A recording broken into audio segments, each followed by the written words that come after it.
What's up, everybody? Matt Kajeski here, back again with the Stokastic channel, and today I am here to talk about some preseason DFS. We are going to go position by position, talking the showdown slate ahead of August the 14th. Before we get started, make sure to hit that thumbs up button, subscribe to the channel, and hit the notification bell so you know when this and all other content goes live.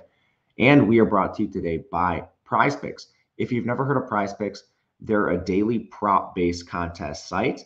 There's no sharks, no optimizers, no mass entries. You just create lineups of players with player props, and you can net up to 10 extra entry fee if you make a lineup that has 5 players in it. You can also use your knowledge across sports. You do some NFL preseason, do some MLB, whatever your choice is. And better yet, they have a promo code for you guys. If you use Awesemo as a promo code, you are going to get a match deposit bonus up to $100. Again, that is a first match deposit bonus with the promo code Awesemo. Diving into today's slate, we're going to talk position by position, but this is a showdown slate, which is a little nuanced for preseason. First and foremost, we want to be considering the defenses. That's because they are the only players, we'll call them players, that are going to be on the field for the entire game.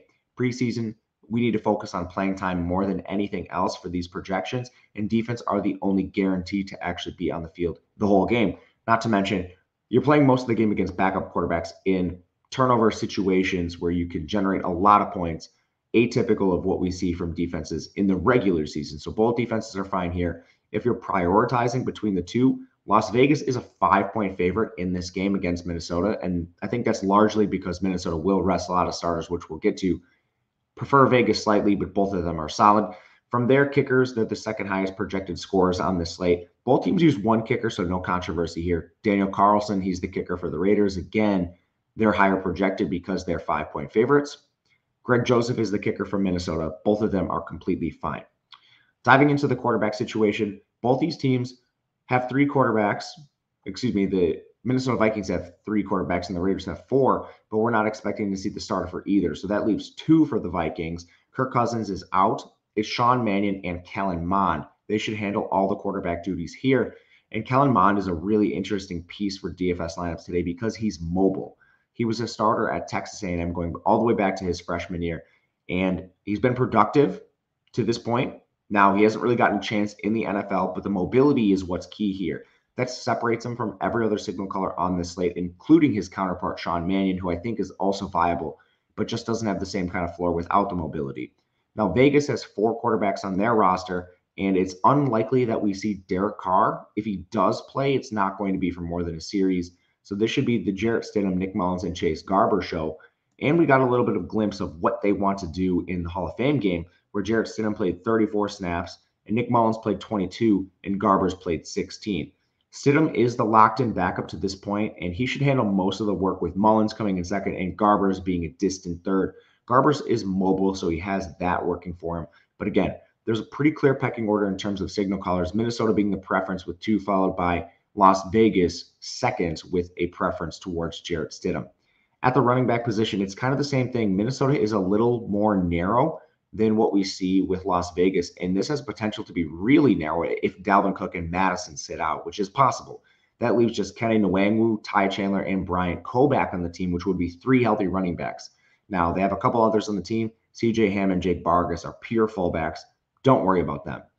Kenny Nwangwu is a special teamer. He's their primary kick returner, and he's somebody that should be locked up in terms of roster spot, leaving Ty Chandler and Bryant Koback to handle most of the work here. Koback comes out of Toledo, and Ty Chandler comes out of North Carolina. These are two backs that are unlikely to make the roster, but they should probably handle all of the work here. And if I were to pick one, it would be Ty Chandler for the pass catching upside. But honestly, both are really good plays. Vegas is a lot more crowded. And we saw this in the Hall of Fame game where Josh Jacobs and Kenyon Drake surprisingly played, which is probably the case again here. Josh Jacobs played 11 snaps. Kenyon Drake played 13 snaps. Then you go down the list. Zamir White led the team in rushing on 20 snaps, but it's not all that different from some of the other players here. Austin Walter, he was on the field and the second leading rusher with 8 carries, 16 snaps. Now, Britton Brown is expected to return, which kind of clouds this backfield, and it brings us to 6 running backs, which is significantly different than the 3 we saw on the Minnesota side. I think if you're playing anyone here, it's probably a dart throw on Zamir or a dart throw on Britton Brown, who has returned to practice. but this is a pretty dicey situation. For receiver, looking at Minnesota, they're going to have somewhere between 8 and 10 guys playing today, and that depends on the status of Jefferson and Thielen. Again, I'm not anticipating the starters to play much. That leaves KJ Osborne and BC Johnson as the top two. Osborne's locked in as the third wide receiver, so I wouldn't even anticipate him playing a ton. That means Amir Smith-Marset, Jalen Nailor, and Albert Wilson should get plenty of playing time today. And one player who's really raised eyebrows in camp is Jalen Nailor. He supposedly has locked up his roster spot as the wide receiver 5. Again, he'll need to play well in the preseason, but he is the favorite and he has the inside track for that job. He should get a ton of playing time today. He'll be competing mostly with guys like Albert Wilson, Tristan Jackson, former Syracuse player, and Myron Mitchell, former UAB player. Those are all guys you can roster, but my favorite of the bunch would be Jalen Nailor, followed by Tristan Jackson. Las Vegas, this is actually pretty narrow for wide receiver. Again, we're not expecting Adams. We're not expecting Renfro, Dylan Stoners on PUP. That leaves 8 receivers max, and we got a pretty good glimpse of their wide receiver rotation in their first preseason game. And one guy that played a ton was Tyron Johnson. 44 snaps, 25 routes. That was more than any other player on this Vegas team. And I think that's for a reason. So behind Adams, behind Renfro, you have Demarcus Robinson, Keelan Cole, Mac Hollins. Those players should all be locked into a role. Tyron Johnson's kind of that wide receiver 6, the field stretcher, and he's fighting for a roster spot. So they're really testing him out and seeing what he has on some of those deep routes because speed is his calling card. He played a ton, and from there, I think you can look at players like Jordan Veazey and DJ Turner, even Isaiah Zuber. These are all players that played in the 20 to 30 range of snaps that should be getting a lot of time today, even in preseason week 1. At tight end, again, tight end for showdown is not the most important position. I'm generally not playing any tight ends unless there's a very condensed situation. We don't have that today. Minnesota's going to trot out 5 tight ends. I think if you're looking at any of them, it's probably Nick Muse. Again, Minnesota has some pure blockers in here, like Zach Davidson blocked in over 50% of his snaps last year. Sean Byers, a pure blocker. Nick Muse actually ran a 4.7 140-yard dash. He's pretty athletic. Johnny Munt, he's another guy that pretty much blocks on a majority of his snaps. So I think if you're looking at a guy here, one of the tight ends that doesn't profile as a blocker for Minnesota is Nick Muse. Vegas is a little bit narrower. They have 4 tight ends, maybe 5 if Austin Moreau plays. Darren Waller certainly is not playing. He's been injured with a hamstring, but Moreau is also a player they treat as a pseudo-starter because they use him in 12 personnel. That leaves Jacob Hollister, Nick Bowers, Jesper Horsted, and Cole Fotheringham. In between these players, we kind of got a glimpse last week. Hollister played 20 snaps, Bowers played 24, Jesper Horsted played 13, and Fotheringham, he played 16, mainly as a blocker. Fotheringham is another one of these players, only 6 routes on 16 snaps.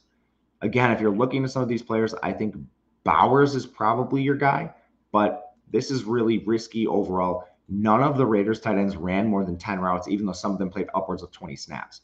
So very risky proposition here in a situation I'm just looking to avoid.